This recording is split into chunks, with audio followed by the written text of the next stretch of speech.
अली हुसैन बादशाह कुरान की कसम में बड़े औखे लोग मुड़े हाशिम भाई बीबी और इज्जत है। अब याद ना करके पढ़ने का भी एक अपना मजा।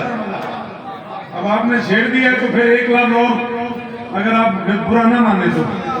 कम से कम तारीफ है हुज्जत की शिया मजहब में, जिसे किसी से कुछ पूछना न पड़े उसे अल्लाह की हुज्जत कहते हैं।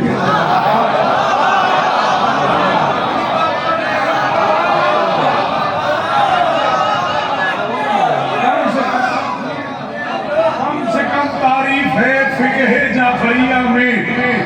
उलमा के नजदीक, उलफा के नजदीक, मुज्तहिदीन के नजदीक, और मुकद्दस में, मशहद मुकद्दस में, नजफ पाक में कम से कम तारीफ ये तयशुदा है जिसे किसी से कुछ पूछना न पड़े उसे अल्लाह की हुज्जत कहते हैं, उसे अल्लाह की हुज्जत कहते हैं। हसन, हुसैन, सज्जाद, बाकिर अपने जमाने की 4 हुज्जतें जिससे पूछे बगैर कदम न उठाएं उसे शरीयत में